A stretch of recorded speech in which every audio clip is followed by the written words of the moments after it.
Et pour en parler, j'accueille sur mon plateau Stéphane de Navassel. Bonsoir. Bonsoir. Vous êtes avocat au barreau de Paris et de New York. Alors, pour qu'on comprenne bien de quoi il s'agisse, parce qu'on parle aussi des entraves aux libertés, donc il faut être très précis. Que prévoyait jusqu'à présent l'état d'urgence ? Alors, ce que prévoit l'état d'urgence, c'est ce qui a été mis en œuvre par le décret qui a été pris à minuit, c'est-à-dire le samedi, le lendemain matin des attentats, annoncé par le président Hollande. Il avait deux options constitutionnelles qu'il a écartées, celle qui prévoit l'état de siège, intervention de l'armée, contrôle du territoire, celle qui prévoit les moyens, la situation exceptionnelle, mais qui suggère une désorganisation complète de l'État. Il a écarté ces deux moyens constitutionnels pour se mettre dans un système qui est à côté de la Constitution, et c'est ça qui choque beaucoup un certain nombre de juristes. Et comme nous le verrons, il a pris des mesures très fortes de pouvoir de la police très étendues, et ça également, c'est sujet à question. Il a recours à l'état d'urgence, qui est une loi qui a été mise en œuvre pour les événements, au moment de la guerre d'Algérie, et qui a été mis en œuvre à seulement 6 reprises depuis la Seconde Guerre mondiale, 3 fois dans le cadre de la guerre d'Algérie, une fois en 85, une fois il y a 10 ans, jour pour jour, puisqu'elle a été adoptée en 2005 à l'occasion des émeutes.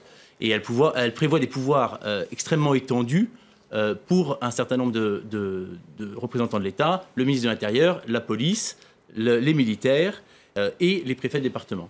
Donc il y a cet état d'urgence qui est prolongé pour 3 mois et en plus on étoffe le dispositif. En quoi cela consiste-t-il ? Alors je vais prendre un exemple qui est assez simple.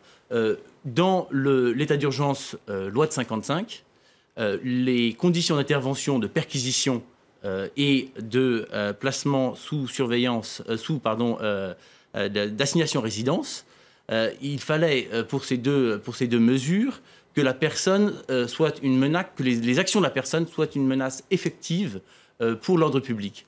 Or, aujourd'hui, dans ce qui est adopté par l'Assemblée nationale ce matin et très probablement demain par le Sénat, il suffit qu'il y ait des raisons sérieuses de penser que le comportement de la personne puisse constituer une menace à l'ordre public. Alors, on est dans les raisons sérieuses d'une menace potentielle. Vous voyez la différence avec les actions de la personne sont une menace. Et puis les militaires, les policiers qui vont pouvoir utiliser leurs armes. Alors ça, c'est une autre chose qui n'est pas spécifiquement prévue par l'état d'urgence, mais qui est une modification réglementaire qui était demandée depuis longue date par les syndicats de policiers, qui est de leur permettre, en dehors de leur service, de porter une arme, leur arme de service, alors même qu'ils n'ont pas de protection les plus élémentaires.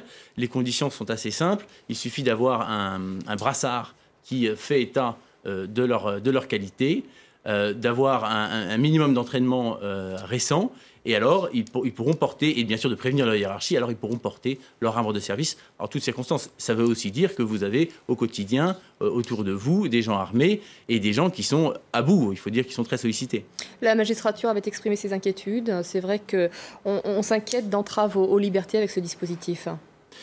C'est toute la difficulté effectivement des magistrats. Les avocats, le bâtonnier de Paris est intervenu hier et il y a eu une restriction, par exemple, aux perquisitions. On a 4 exceptions, avocats, magistrats, journalistes, c'est entendu, et les parlementaires qui se sont eux-mêmes exclus de la loi, on peut le comprendre. Donc on a pris en compte un certain nombre de ces critiques et on utilise l'argument de l'urgence, l'état d'urgence, et de la limite dans le temps de ces mesures. Merci beaucoup d'être venu sur notre plateau pour nous en parler, pour mieux nous expliquer tout cela. Merci à vous. Alors, il y a une problématique qui revient sans cesse depuis les attaques de Mohamed Merah en 2012, celle des foyers de radicalisation. Je cite Manuel Valls devant l'Assemblée nationale. Aujourd'hui, nous devons être lucides sur ce qui se passe dans nos sociétés. Le Premier ministre a formulé plusieurs propositions.